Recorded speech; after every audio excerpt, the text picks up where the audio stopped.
नमस्कार, खबर उत्तर प्रदेश में आपका स्वागत है। मैं हूं राहुल चौहान। खबरों बढ़ने से पहले एक नजर आज की हेडलाइंस पर। यूपी टेट के लिए शिक्षकों को मिलेगा अवकाश। योगी सरकार ने जारी किया शासन आदेश। 2, 3 व 4 जुलाई को है परीक्षा। राम मंदिर चढ़ावा चोरी मामले में आरोपितों की आय से अधिक संपत्तियां होंगी अटैच। अविनाश शुक्ल से जेल में 4 घंटे हुई पूछताछ। यूपी में आज से खुलेगा माध्यमिक विद्यालय। 7:30 बजे से रहेगा समय। प्राथमिक स्कूलों में चलेगा स्कूल चलो अभियान। लखनऊ अग्निकांड मामले में आरोपी इंजीनियरों की फाइलें तलब। कानपुर मंडलायुक्त ने एलडीए से मांगी आरोप पत्र की जानकारी। प्रयागराज से अयोध्या के लिए अब हर घंटे एसी बस सुविधा। नियमित संचालन से सफर आरामदायक। यूपी में मानसून की दस्तक। बरेली में हुई रिकॉर्ड बारिश। प्रयागराज समेत कई जिलों में बरसात की संभावना। आप देख रहे हैं के न्यूज, खबरों का सारथी।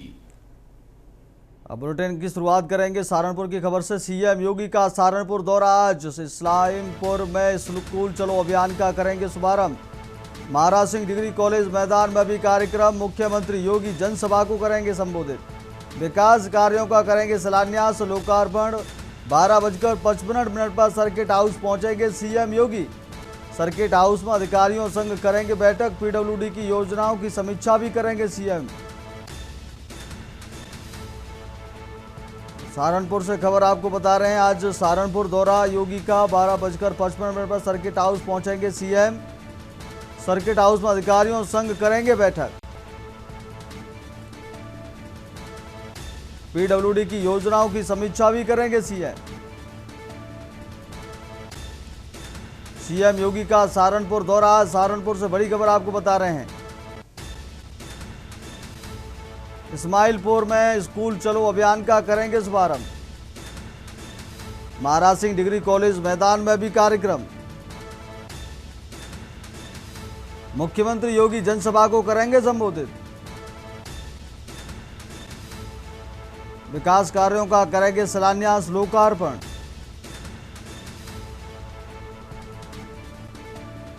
बारह बजकर 55 पर सर्किट हाउस पहुंचेंगे सीएम। सर्किट हाउस में अधिकारियों संग करेंगे बैठक।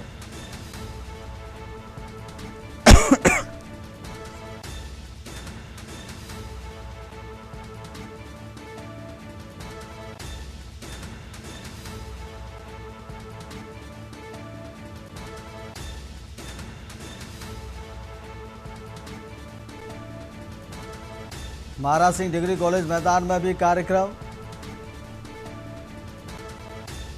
मुख्यमंत्री योगी जनसभा को करेंगे संबोधित। विकास कार्यों का करेंगे शिलान्यास लोकार्पण। अगली खबर लखनऊ से है। बड़ी खबर लखनऊ से आपको बता रहे हैं। यूपी कांग्रेस प्रभारी राजेंद्र पाल का यूपी दौरा। लखनऊ से खबर आपको बता रहे हैं। शाम 5 बजे प्रदेश मुख्यालय पहुंचेंगे। कानपुर और उन्नाव में भी स्वागत कार्यक्रम आयोजित। यूपी कांग्रेस प्रभारी राजेंद्र पाल का यूपी दौरा। यूपी कांग्रेस प्रभारी राजेंद्र पाल का यूपी दौरा। लखनऊ से बड़ी खबर आपको बता रहे हैं। शाम 5 बजे प्रदेश मुख्यालय पहुंचेंगे।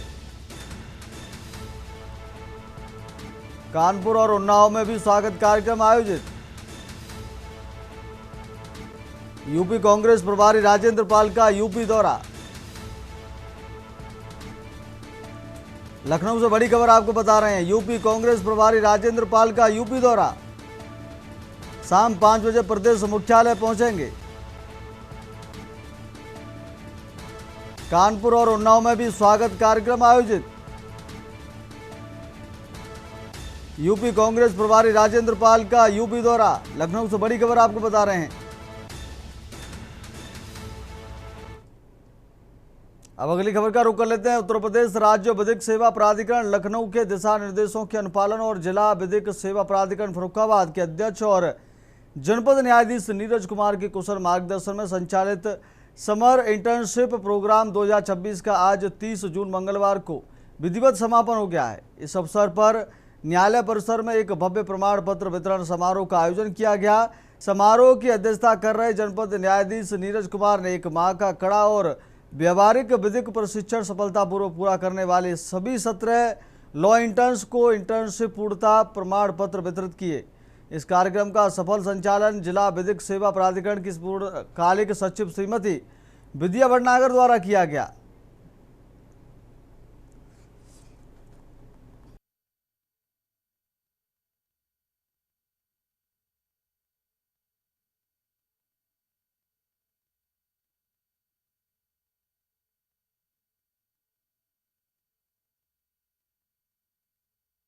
रुक कर एटा के मेडिकल कॉलेज परिसर में आज उस समय हड़कंप मच गया जब पुलिस अपरक्षा से एक अभियुक्त ने भागने का सनसनीखेज प्रयास किया। हालांकि वहां तैनात दरोगा नवीन कुमार की त्वरित सूझबूझ और सतर्कता के कारण अभियुक्त की यह चालाकी धरी की धरी रह गई और उससे पीछा करके तत्काल दबोच लिया गया। मिली जानकारी के अनुसार अभियुक्त को इलाज के बहाने मेडिकल कॉलेज लाया गया था। जैसे ही उसे मौका मिला उसने पुलिसकर्मियों को चकमा देकर वहां से भागने की कोशिश की और तेजी से दौड़ लगा दी। अभियुक्त को भागता देख सुरक्षा में तैनात पुलिसकर्मी भी तत्परता से उसके पीछे दौड़ पड़े।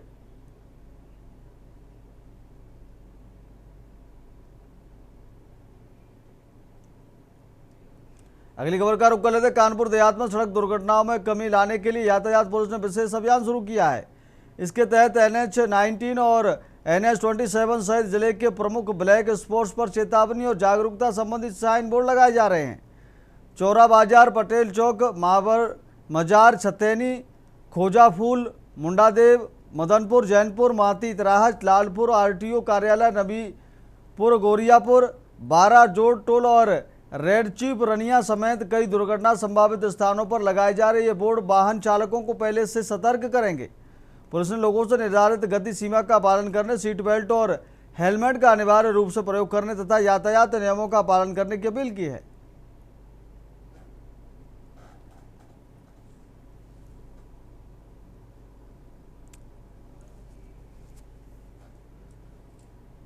अगली खबर का रुख कर लेते बुलंदशहर जिले की अनूपसर तहसील में प्रशासनिक तंत्र और अधिवक्ताओं के बीच टकराव बेहद चरम पर पहुंच गया है। तहसील में व्याप्त कथित भ्रष्टाचार और तानाशाही के खिलाफ वकीलों ने आर पार की जंग का ऐलान कर दिया है।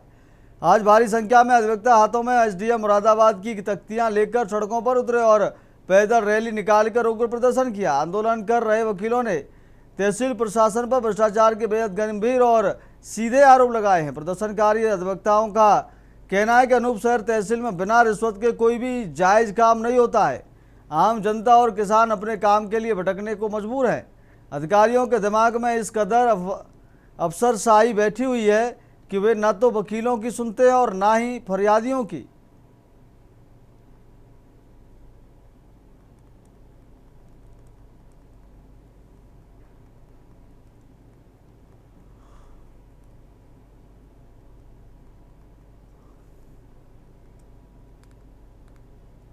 अगली खबर का रुख कर लेते खबर कन्नौज से। कन्नौज के जागरूक किसान SP सिंह ने आधुनिक तकनीकी से लैस एक उन्नत हाइब्रिड ड्रायर तैयार किया है जो बिजली, सोलर ऊर्जा और सूर्य की प्राकृतिक गर्मी से संचालित होता है। पॉलीकार्बोनेट सीट और एग्जॉस्ट सिस्टम से युक्त यह ड्रायर कृषि उत्पादों को बेहतर ढंग से सुखाने के साथ पारंपरिक ड्रायर की तुलना में करीब 70% बिजली की बचत करता है। SP सिंह का दावा है कि मौजूदा समय में करीब 5 रुपये प्रति किलो बिकने वाले आलू को सुखाकर पाउडर के रूप में तैयार करने पर उसकी कीमत लगभग 105 रुपये प्रति किलो तक मिल सकती है, जिससे किसानों की आय कई गुना बढ़ सकती है। उन्होंने बताया कि इस योजना में 35% तक सब्सिडी और 10 लाख रुपए तक के ऋण पर बिना गारंटी की सुविधा भी उपलब्ध है।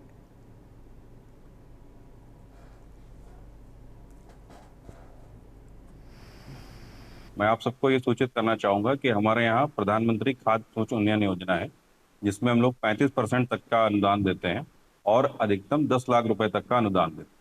इस योजना के तहत हमारा प्रसंस्करण से संबंधित कोई भी काम, चाहे आप जो है आटा चक्की लगाएं, चाहे जो है स्पेलर का काम करें, या आलू से तमाम हमारे उत्पाद, जैसे हमारे SP सिंह साहब ने जो है उसमें आलू से उसको ड्रायर करके पाउडर बनाया, या बेकरी के भी तमाम जो हमारे नवयुवक किसान भाई हैं जो अभी रोजगार की तलाश में हैं, तो वो तमाम रोजगार परक कार्य कर सकते हैं। और प्रसंस्करण में जो हम लोग काम करेंगे उसमें हमारी एक दूसरी योजना है AIF। तो एग्रीकल्चर में जो भी हम काम करते हैं उसमें जो हमारी ब्याज दर होती है, तो उसमें 3% जो है राज्य सरकार की तरफ से और 3% जो है केंद्र सरकार की तरफ से छूट। अगली खबर का रुख कर लेते देवरिया के रामपुर कारखाना विकास खंड कार्यालय में जिलाधिकारी मधुसूदन हुल्गी के औचक निरीक्षण में बड़ी लापरवाही सामने आई है। आपको बता दें, आज सुबह 10 बजे जिलाधिकारी के निरीक्षण के दौरान अधिकांश अधिकारी और कर्मचारी अनुपस्थित मिले, जिस पर जिलाधिकारी ने कड़ी नाराजगी जताई। बता दें, पंचायत सचिव ने खुद को फील्ड में बताया, लेकिन इसकी सूचना ADO पंचायत को नहीं दी गई थी। वहीं BMM भी गैर हाजिर मिले। NRLM और मनरेगा की प्रगति के बारे में भी जिम्मेदार अधिकारी जिलाधिकारी को संतोषजनक जानकारी नहीं दे सके। जिलाधिकारी ने सभी अनुपस्थित अधिकारियों और कर्मचारियों को कारण बताओ नोटिस जारी करने के निर्देश दिए हैं। साथ ही संतोषजनक जवाब नहीं मिलने पर संबंधित अधिकारियों का वेतन रोकने के भी निर्देश दिए हैं। उन्होंने सभी कर्मचारियों को समय से कार्यालय आने, नियमित जनसुनवाई करने और लापरवाही पर कड़ी कार्रवाई की चेतावनी दी है। वहीं DM की इस कार्रवाई से विकास खंड कार्यालय में हड़कंप मच गया है।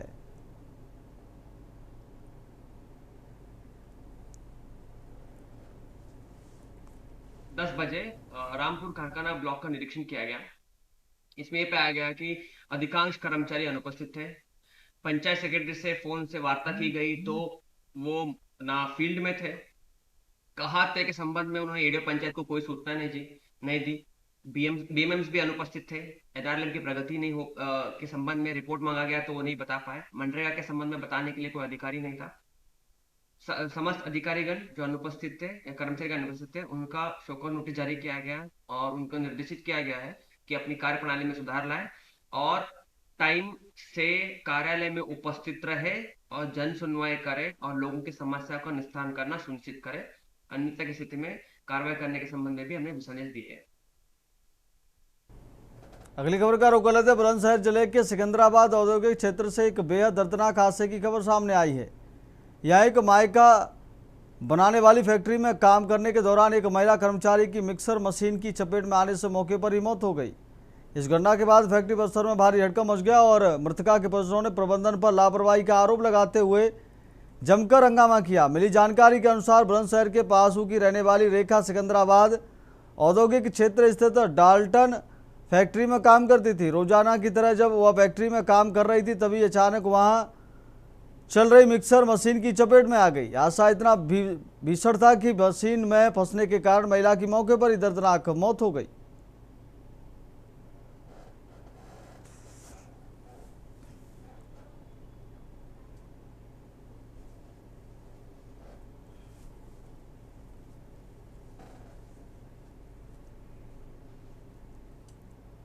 अगली खबर का रुख कर लेते खबर कानपुर देहात से। कानपुर देहात की रनिया थाना पुलिस ने हत्या के एक मामले का खुलासा करते हुए आरोपी नील कुमार को गिरफ्तार कर लिया है।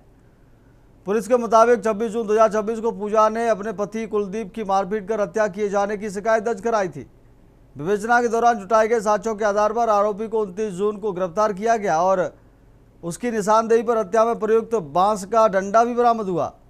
पूछताछ में आरोपी ने बताया कि उसकी पत्नी ने कुलदीप पर बदतमीजी करने का आरोप लगाया था, जिससे गुस्से में आकर उसने बांस के डंडे से कुलदीप के सिर पर हमला कर दिया, जिससे उसकी मौत हो गई।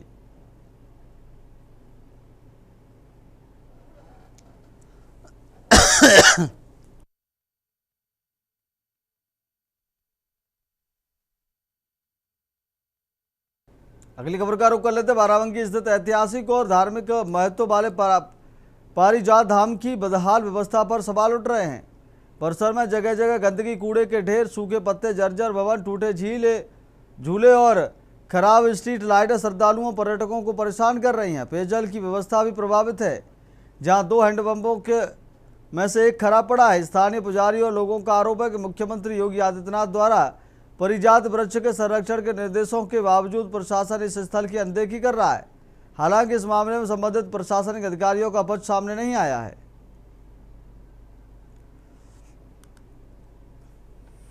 व्यवस्था जो है भैया कि मान चलो पेड़ में यहाँ तो मान चलो फूल पत्ती सब कुछ हैते हो है और देखभाल दिखता है सब बाबा लोग कर रहे हैं। और बेचा झलुआ झूला सब पड़ा है, इसे टूटता है, देखो कहूँ पर्स नहीं है, कोई काम नहीं हो रहा है।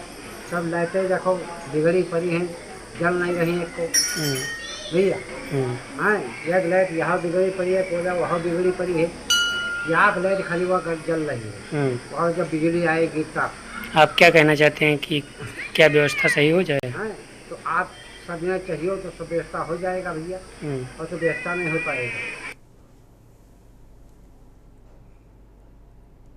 अगली खबर का रुख कर लेते हैं। बदायूं जिले के सैदपुर सामुदायिक स्वास्थ्य केंद्र में डॉक्टरों की अनुपस्थिति और अव्यवस्थाओं को लेकर सवाल उठे हैं।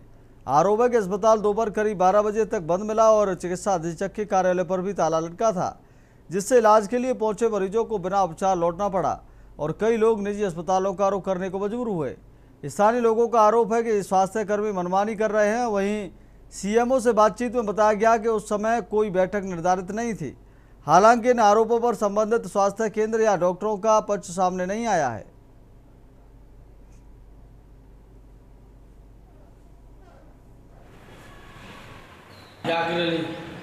कहाँ रहते हैं? सैदपुर। हाँ, यहीं पर क्या मामला? आयुष्मान कार्ड के लिए आए। कहाँ आए बंद हैं? है, कहाँ आए आयुष्मान कार्ड के लिए? ये बंद है यहाँ अस्पताल में। बंद है? हाँ, कितने बज रहे हैं? अब ये बज रहे हैं 11:30 बज रहा, अभी तक नहीं आया? नहीं आया। बताया नहीं कि आज नहीं मिल पाएंगे? बताया किसी को, लिखा हुआ भी नहीं है यहाँ पर। आयुष्मान कार्ड बनवाना हो? कहाँ आए हो इस समय? अस्पताल। कौन सी सरकारी जगह? अस्पताल। सरकारी अस्पताल। अच्छा, है नहीं आयुष्मान कार्ड जो बनाते हैं? ना, कहाँ गए हैं? पूछा नहीं किसी से? मीटिंग में गए हुए हैं। ये बताया फील्ड में मीटिंग में कहीं जी है? जी, कितने बज रहे हैं? 12। अभी तक नहीं आए हैं।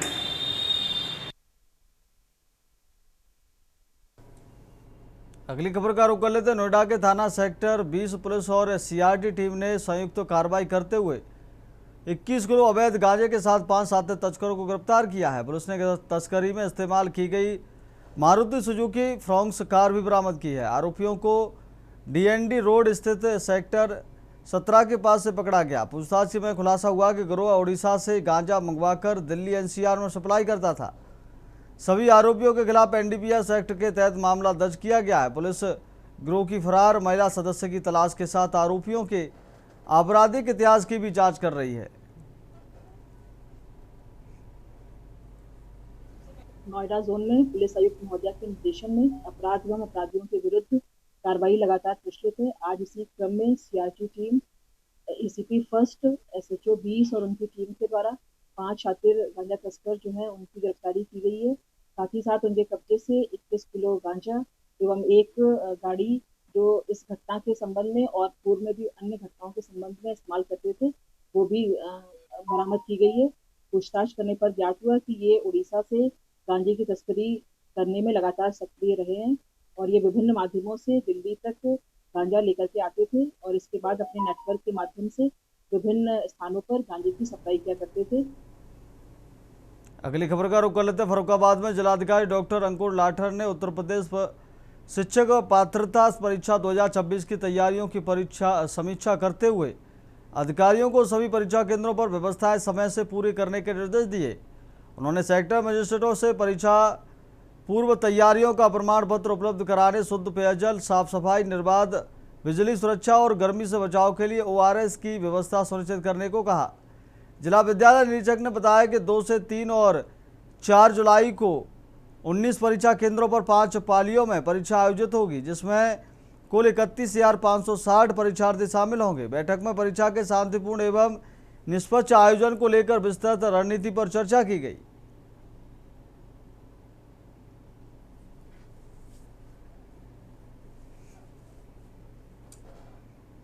अगली खबर की ओर बढ़ लेते हैं। बुलंदशहर की सिकंदराबाद तहसील में स्टेनो रिश्वत कांड मामले में नया मोड़ सामने आ गया है।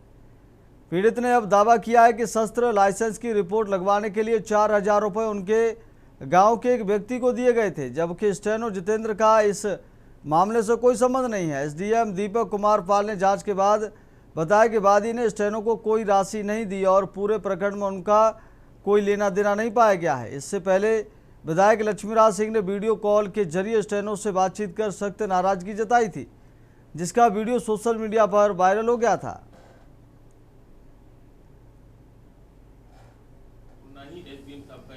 कल विधायक जी के द्वारा मुझे शिकायत की गई थी कि एक शस्त्र लाइसेंस था जिसके संबंध में जो आवेदन करता था उससे उसने किसी को पैसे दिए और वो पैसे जो हैं तहसील के जो स्टेनो हैं उनको दिए गए 4,000 रुपये शस्त्र लाइसेंस बनाने के लिए।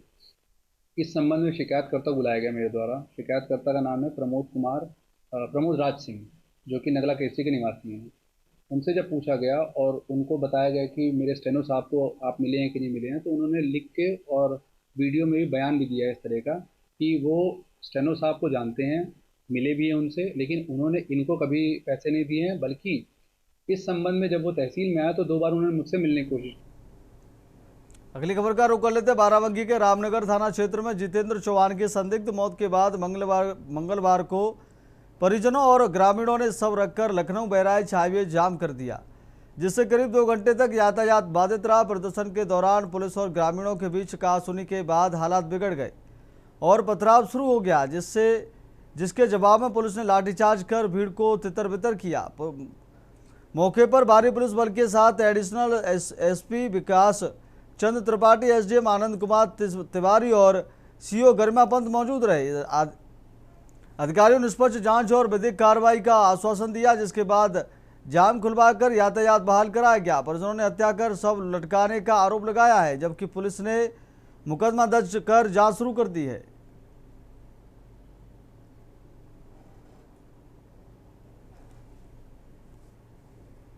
अगली खबर का रुख करते गाजीपुर में जमीनी विवाद को कम करने और समय से विवादों का निस्तारण करने के लिए अब जमीनों की पैमाइश का पारंपरिक तरीका कल 1 जुलाई से बदल जाएगा। अब जमीनों की पैमाइश ग्लोबल नेविगेशन तकनीकी से की जाएगी। डीएम अनुपम शुक्ला ने प्रेस वार्ता कर बताया कि जनपद में जमीनी विवाद अधिक हैं। जनता खेतों की पैमाइश धारा 24 के माध्यम से कराती है। अभी तक पैमाइश पारंपरिक तरीके से होती रही है। अब उत्तर प्रदेश सरकार पैमाइश के लिए नई रोवर तकनीकी का इस्तेमाल करने जा रही है। ग्लोबल नेविगेशन सैटेलाइट सिस्टम के माध्यम से पैमाइश की जाएगी। इसका मेन पर्पस ये है कि जनपद गाजीपुर की जनता को इस बारे में अवेयर करना। ये आपको पता है कि गाजीपुर में लैंड डिस्प्यूट जो हैं वो काफ़ी रहते हैं और जनता जो है वो अपने खेतों का धारा 24 कराती है, यानी कि पैमाइश कराती है। तो पैमाइश जो है ट्रेडिशनली जो है वो जरीब के माध्यम से होती रही है। अब यूपी गवर्नमेंट जो है वो एक नई पहल के माध्यम से रोवर टेक्नोलॉजी का यूज़ करने जा रही है। इस रोवर टेक्नोलॉजी के माध्यम से जो ग्लोबल नेविगेशन सैटेलाइट सिस्टम है। फिलहाल इस बुलेटिन में मेरे साथ इतना ही। देखते रहिए के न्यूज़ इंडिया। नमस्कार।